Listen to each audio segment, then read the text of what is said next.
14ই ফেব্রুয়ারি বাংলাদেশের সিস্টেম হইল, উচিত কথা কইলে অনেকে ভালো পায় না মানে, বাংলাদেশের সিস্টেমটা কি আমি আপনারা শোনাই।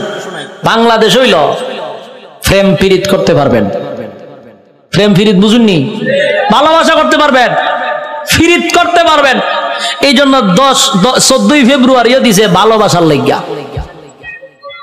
কিন্তু ভালোবাসা করতে পারবেন কার সাথে? 12 বছর হোক, 13 বছর হোক, 14 বছরের মাইয়ার সাথে প্রেম করতে পারবেন, কিন্তু বিয়া করতে পারতেন না। বিয়া করলে হয় দ্বন্দ্বনীয় অপরাধ, প্রেম করলে হয় এনজয়। কথা বুঝুন মনে কম, হাস্যকর বিষয় না, তামাশার বিষয় না। কথা দিয়ে কই নাবে, আমি কি মুর্দার সামনে কথা কইনি? তে কিতা মা তুই না দি ও সিলেটি ভাষা মাইরে দিছি, কথার লাগিয়ে নি বুঝুন না আপনারা। ইয়া আল্লাহ, বেড়া লাগাই দিছি, ভাষা চেঞ্জ করতেছি, কইতেছি আপনারা মানে বলতেছি যে আমাদের দেশে প্রেম ভালোবাসা করা যায়, 14 বছরের মায়ের সাথে করলে হয় এনজয়। এক বয়সে বলা মানে এনজয় করে করুক। যদি বিয়া করেন গুনার থেকে বাঁচার লেগে বালা লুচ্ছা চোখ বালা না, বাস্তব না বাস্তব? বিয়া করতে করলে লুচ্ছা চোখ বালা না বলে, প্রেম করলে হয় এনজয়, এক বয়সে করে, এতে সমস্যা নেই। কি জালের বাংলাদেশের বাইরে, বাংলাদেশও বিয়া করলে কয় এর চোখ বালা না, প্রেম করলে কয় এনজয়। 14ই ফেব্রুয়ারি দিছে প্রেম করবার লেগে। ভাদ্র মাসে যেমন কুত্তার সিজন আছে, ঠিক ফেব্রুয়ারি 14 তারিখেও এই বান্দরের গোষ্ঠী বলতে একটা সিজন আছে।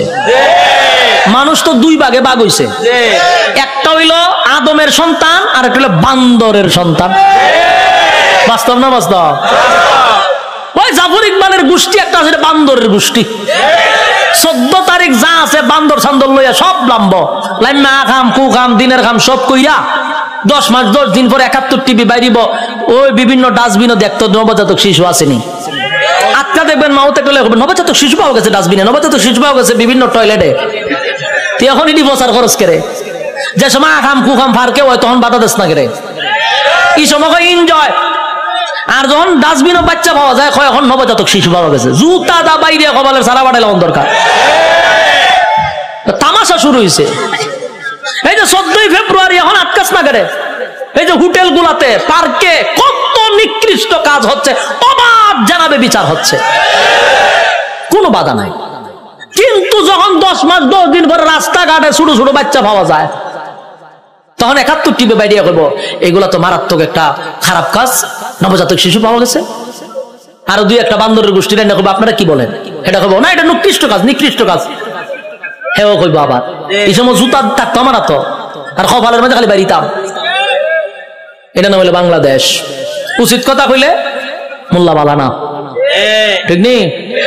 মোল্লা বালানা বান্দরের গোষ্ঠী। মানুষ দুই ভাগে ভাগ হইছে এখন, ইয়াদ রাখবেন। আমরা হইলাম আদমের সন্তান, আর জাফর ইকবালের যারা আছে এটা সব হইলো বান্দরের সন্তান। জঙ্গল 2 বান্দরে আখাম কুয়াম করে জন্ম দিছে জাফর ইকবাল রে, আর এই সিলসিলায় যত আছে সব জাফর ইকবালের আওলাদ। কেমন হইছে? বইও লেখছে, বান্দর আগে আসিল, আস্তে আস্তে আস্তে আস্তে লেঙ্গুর করে আসতে মানুষ হয়ে গেছে। বইটা আমি বই দেখছি, বইয়ের মধ্যে প্রথম বান্দর, এরপরে একটু বান্দর, এরপরে আরেকটু বান্দর, এরপরে সুজ হইছে, এরপরে মানুষ হয়ে গেছে। আমি চিন্তা করছি বইটা লইয়াছে, এটা যে সময় লেখছে গাঞ্জা খাইয়া লেখছে। গাঞ্জা দেখাইছে, গাঞ্জা খাওয়ার পরে যখন দেখে বোতলের পয়সা এটা 2006 সালের গাঞ্জা, ডেট ওভার খাইয়া লেছে। ডেট ওভার গাঞ্জা না খাইলে কি রকম লেখা লিখতে পারেনি কেউ বই পাঠ্যবস্তু? নাচতে নাচতে আজকে মানুষ হয়ে গেছে। হাস্যকর কথা না? এই ইতারে কিতার লেগে শিক্ষা জাগাত নিয়ে বয়াইতেছে আমি বুঝতে পাই না কোন কারণে। এগুলো তো প্রতিবন্ধী, বুদ্ধিজীবী নামের প্রতিবন্ধী গুলার নিয়ে বসায় দিছে। আমার মাথায় ধরে না, কেমনে কয় যে বান্দর নাচতে নাচতে মানুষ হয়ে গেছে। ওয়ান ভাষের জ্ঞান মাথাত নাই, এটি নিয়ে বয়সে শিক্ষার মেইন জায়গাতে। বাংলাদেশের শিক্ষার যে কি অবস্থা এখন বুঝতেন না, সামনে বুঝলেন।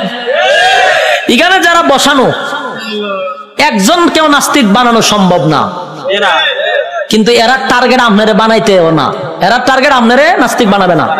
এরা না টার্গেট হলো এর পরের জেনারেশন, নেক্সট জেনারেশন, মানে তোমার আমার বাচ্চা কাচ্চারা নাস্তিক বানাবে।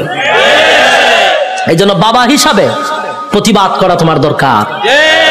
এটা কিন্তু রাজনীতির বিষয় না, এটা কিন্তু ইমানি বিষয়। আমরা কি কোনো এমপি মন্ত্রীর বিরুদ্ধে বলতেছি? যারা মনে হচ্ছে তারা করতে থাক, কিন্তু যখন ইমানও হাত দিবি, আদম সন্তান আমরা, তুই যখন বান্দরের সন্তান, তোর নাম ছেড়ে দিবি মনিতরে। বিসমিল্লাহির রহমানির রহিম।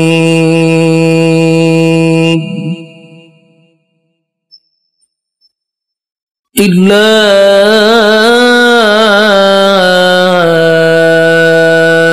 আসহাবাল ইয়ামিন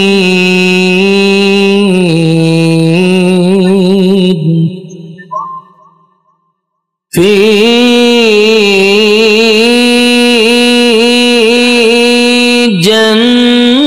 জান্নাতি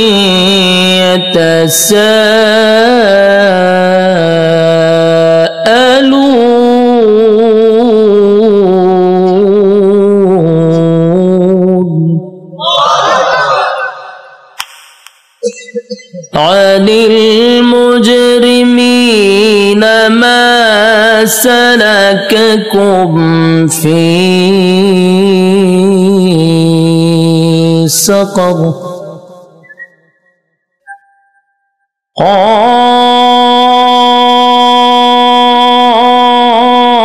قالوا لم نك من المصلين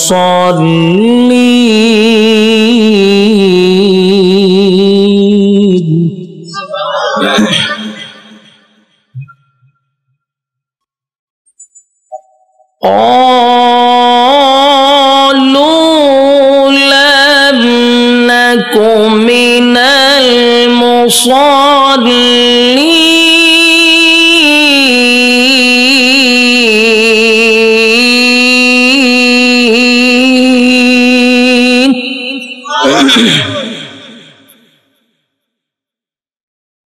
في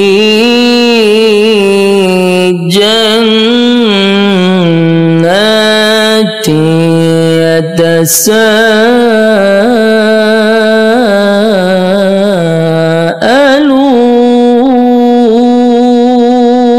يتساءلون عن المجرمين ما سلككم في سقر قالوا لم نك من المصلين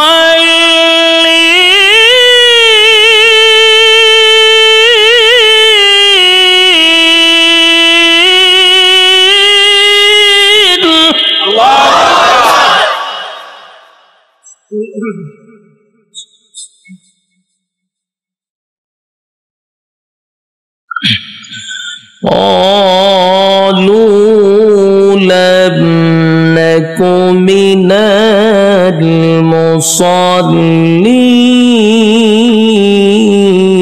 المصلين ولم نك نطعم المسكين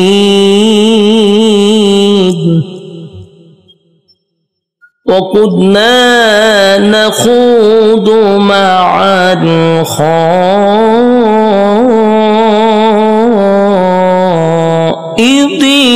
الخائضين وكنا نكذب بيوم الدين حتى أتانا اليقين صدق الله العظيم درود شريف পড়েন اللهم صل على محمد وعلى এগুলা হালকা কমান আপনি শুধু মনিটর একটু বাড়ান বক্সে এত বাড়ায়েন না মাউথ লইছেন সস্তা দামের সাউন্ড টানে খা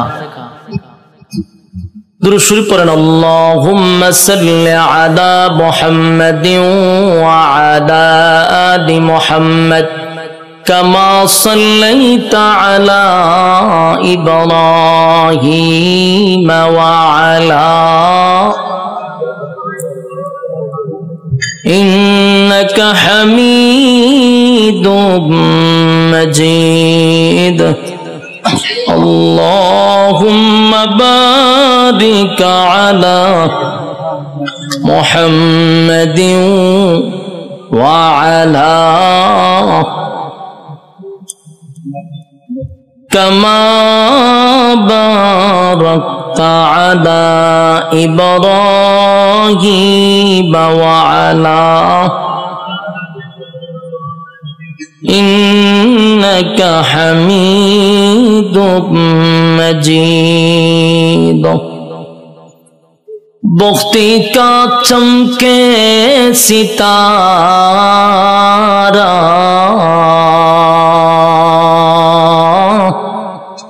حاضری کا ہو اشارہ دیکھ کر رو جائے پیارا بلغ العلا بکمالہ کشفت تجا بجمالہ حسنت جمیع خصالہ صلو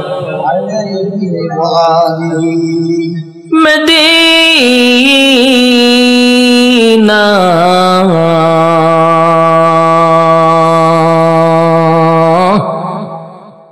مدینہ مدینہ مدینہ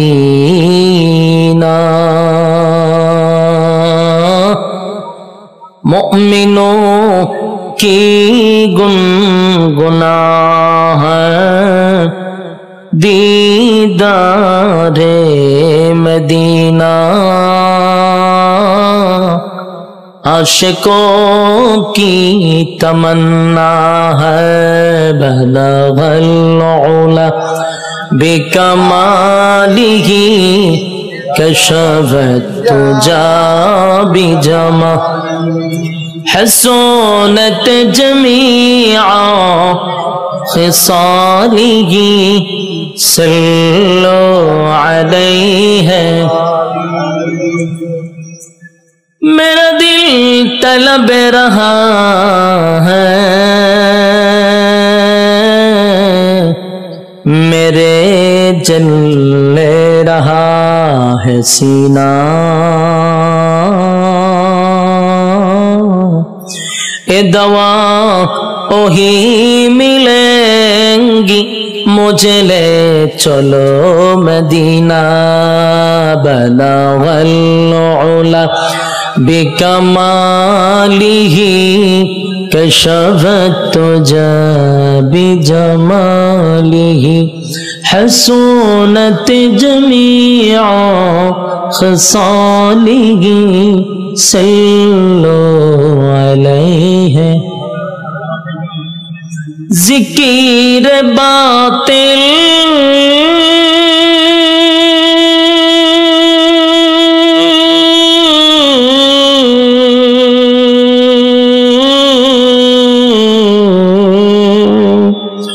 کو ہٹا دے دل سے رب ذکر میں تیرے لگا دے روج شاب لا الہ الا اللہ لا الہ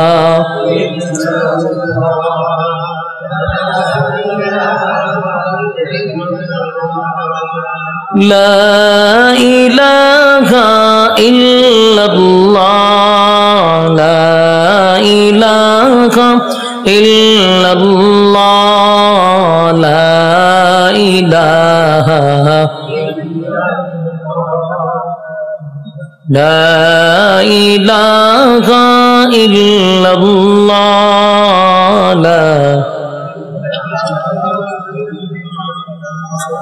لا الہ ইলাহা ইল্লাল্লাহু মুহাম্মাদুর রাসূলুল্লাহ সাল্লাল্লাহু আলাইহি ওয়াসাল্লাম।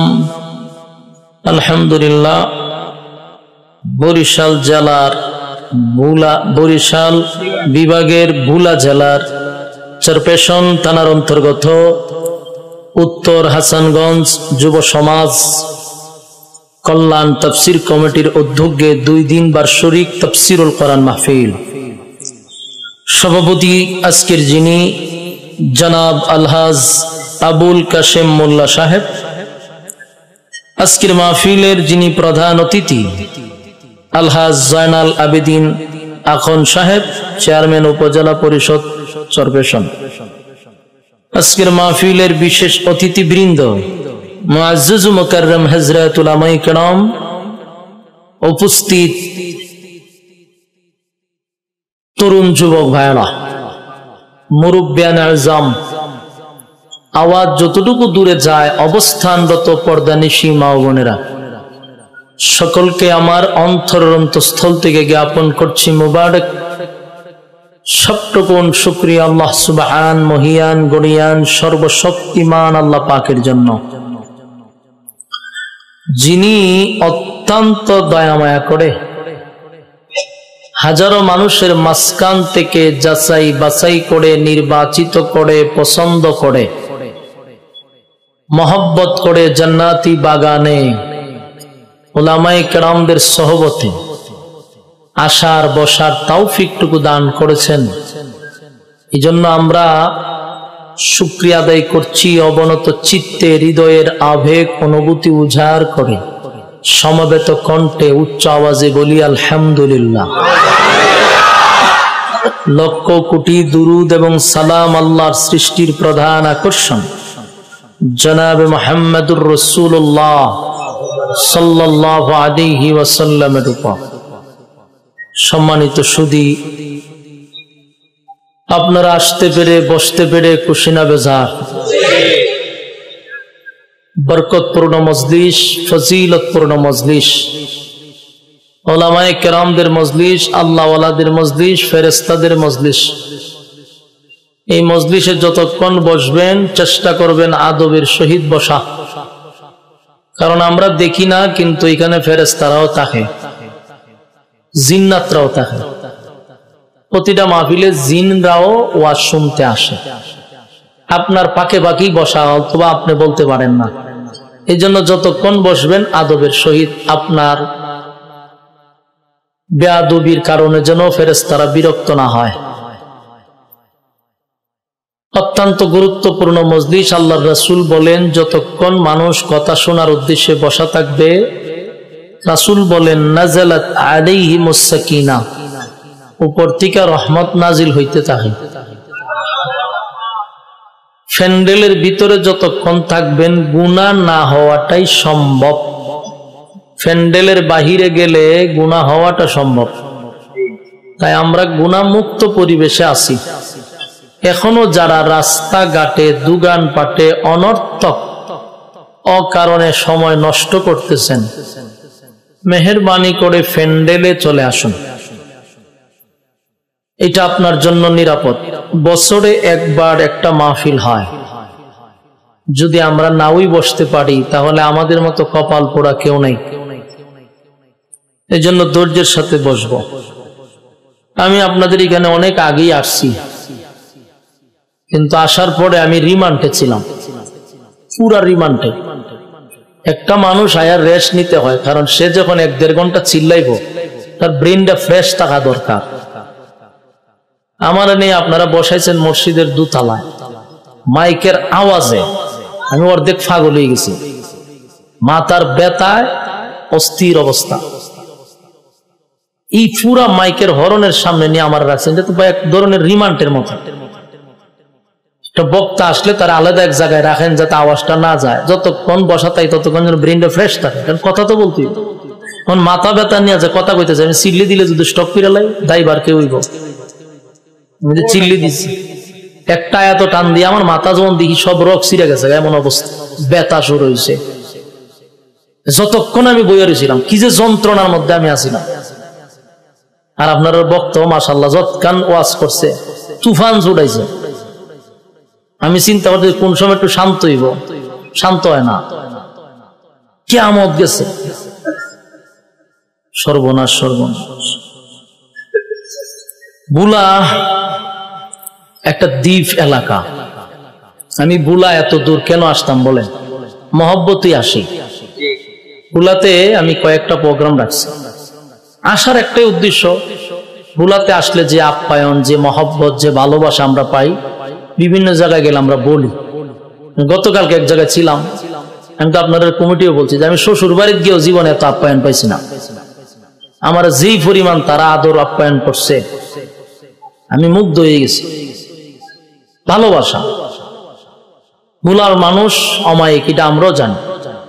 বুলা সন্দ্বীপ প্রোগ্রাম করে মজা পাই, এই জন্য আসি।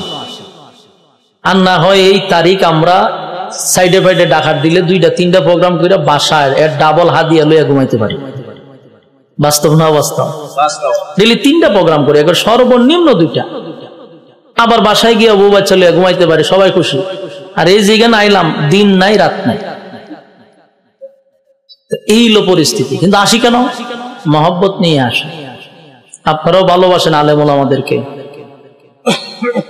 আমি বুলাকাইশা ঘুরছি, যতটুকু বুঝছি আপনারা আলেম প্রিয় এবং অনেক ভালো।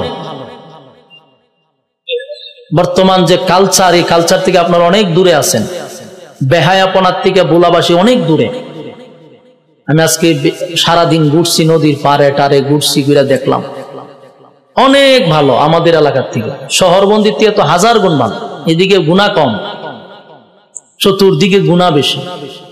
মানুষ যেই সময় গুনাহের প্রতিযোগিতায় আছে, এর তুলনায় আপনারা অনেক ভালো। আল্লাহ তাআলা আপনাদের এই বুলাবাসীকে ইজ্জত আর সম্মান আরো বাড়িয়ে দেখ, দোয়া করি। আমি আস্তে আস্তে কথা কইতে হইব, বেশি চিল্লানি যেত না। যদি আমার ব্রেনটা ফ্রেশ রাখতেন, আলাদা একটা জায়গা 2টা ঘন্টা সময় দিতেন, তাহলে আমি চিল্লাইতে পারলাম। খাল্লা তো চিল্লাই ওয়াজ করছি, কিন্তু আজকে আমার মাথাটা শেষ করে লেছে। আমি একবার বই একবার উঠি, শান্তি নাই আমার ভিতরে। আওয়াজে এমন অবস্থা হয়েছে আমার, কিয়ামত। আমি এখন চিল্লামো কেমনে? আমি তখন চিল্লানি শুনছি খালি, আর চিল্লানি শেষ আমার। মানে আপনারা যদি বসেন তাহলে আলোচনা করুন, আস্তে আস্তে করুন। এবং যতক্ষণ আমি আলোচনা করুম, আল্লাহ যদি আমার তৌফিক দেয়, কোরআনের ভিতর থেকে কথা বলবো, একটা কথাও কোরআনের বাহিরে বলবো না ইনশাআল্লাহ। আপনারা আমার দাওয়াত দিয়ে আনছেন কি গিচ্ছা উনবার লাগিয়া, কাল্পনিক গল্প উনবার লাগিয়া? এত দূর থেকে আনছেন দাওয়াত দিয়া, 1 বছর আগ থেকে প্রিপারেশন নিছেন, কোরআনের কথা শোনার জন্যই আনছেন। তাই আমি আস্তে আস্তে বলবো, আপনারা আস্তে আস্তে শ্রবণ করবেন, পারবেন তো? সম্মানিত সুদীপ, কোরআন এমন একটি গ্রন্থ 1500 বছর আগে আল্লাহ নাজিল করছে। আজও কোরআন আছে, কিয়ামত পর্যন্ত কোরআন থাকবে। কোরআনের আকর্ষণও থাকবে, যে আকর্ষণে আপনারা আরামের ঘুম হারাম করছেন, নরমাল বিছানায় বসছেন। আল্লাহ তাআলা কোরআনের আকর্ষণে আপনাদেরকে ঘর থেকে বাহির করে নিয়ে আসছে। বাকি সময়টুকু কোরআনের আকর্ষণে বসা থাকবেন, মোনাজাত দিয়ে যাবেন তো ইনশাআল্লাহ। সবকিছুর বরকত হয় শেষে। শেষ ভালো যার, সব ভালো তার। এই জন্য শেষ পর্যন্ত ধৈর্য নিয়ে বসা থাকবেন। আমি আপনাদের সামনে সূরা মুদ্দাসির থেকে যে আয়াতগুলি তেলাওয়াত করছি, এই আয়াতগুলির মধ্যে কয় কারণে জাহান্নামে মানুষ যাবে, 4টা কারণ এখানে উল্লেখ করা হয়েছে। জাহান্নামে শুধু 4 কারণে মানুষ যাবে, বিষয়টা এমন না। এই আয়াতগুলিতে জাহান্নামীরা 4টা কারণ উল্লেখ করছে। জান্নাতি এবং জাহান্নামী এই 2 দলের সাথে আল্লাহ কথা বলাবে জান্নাতে। জান্নাতীরা কথা বলবে জাহান্নামীদের সাথে। জান্নাতীরা জিজ্ঞাসা করবে, তোমরা কেন জাহান্নামে আসছো? তখন জাহান্নামীরা 4টা কারণ উল্লেখ করবে যে আমরা এই 4 কারণে জাহান্নামে আসছি। এই 4টা কারণ আপনাদের সামনে আমি উপস্থাপন করব। চারটা কারণে মানুষ জাহান্নামে গেছে, জাহান্নামীরা বলবে। মানে চারটা কারণ যদি আপনারা শুনেন আর এখন থেকে যদি চারটা কারণ থেকে সতর্ক হয়ে যান, তাহলে হয়তোবা আজকের ওয়াজ এই চার কারণ থেকে আপনারা বাঁচতে পারেন। ঠিক না? আমার কথা বুঝেননি? আপনারা যে বুঝেন মাঝে মধ্যে হ্যাঁ অথবা না অথবা ঠিক অথবা বেঠিক, দুইটা তিনটা শব্দ তো বলতেই। আপনারা যদি একবারে চুপ থাকেন তা আমি বুঝবো আমার ভাষা বুঝেন না, সেটা আমার কথা বলার আগ্রহ কমবো। আরো মেহরবানি করে বুঝলে হ্যাঁ না কইেন, একটা কইেন। আর আপনারা বুঝেন এই ভাষায় কিন্তু আমি ব্যবহার করতেছি, আমি কিন্তু সিলেটের ভাষায় কথা কইতেছি না। সিলেটের ভাষায় কথা কইলে ওয়াজ হইতো না, জিয়ারত হইব। এই জন্য আমি আমার ভাষা বাদ দিয়া আপনারা বুঝেন এমন ভাষায় কথা বলতেছি। এই জন্য আমার সাথে একটু মাঝে মধ্যে ঠিক বেঠিক বললেন।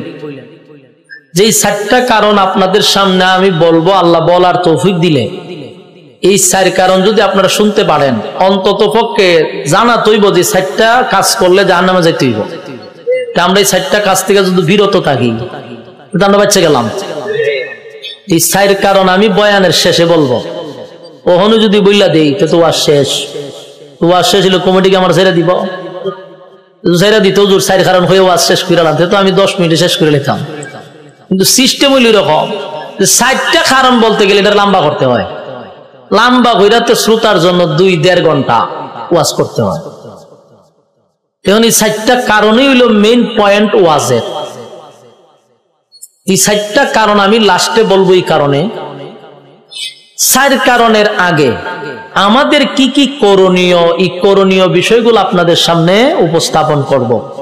তাহলে শেষের 4 কারণ আপনাদের সহজে বুঝে আসবে। এর আগে বুঝতে হবে আমরা কোন কোন ভুলের মধ্যে আছি, আমাদেরকে আল্লাহ কি কি নিয়ামত দিছে, আমরা কোন নিয়ামত ভোগ করতেছি আর আল্লাহর নাফরমানিতে আছি, বিষয়গুলো একদম ক্লিয়ার হওয়া দরকার। আর এই ফিচ্ছিয়া গল্প তোরা দিছে সামনে, আর বইয়া বইয়া যত গল্প আছে এটি করে বইয়া বইয়া মুরব্বীরা থাকবো সামনে, ছুটুরির দিব পিছনে। এই এরাদের সামনে দেন, শয়তান তো কোথাও বইতে পারে না, বাচ্চাটির খান্দ বয় বইয়া এরারে ইউজ করে, ওইরা পরিবেশটা নষ্ট করার চেষ্টা করে। এরা দুধের বাচ্চা, এরা কি ওয়াজ বুঝেনি, এই এরারে শয়তানে ব্যবহার করে।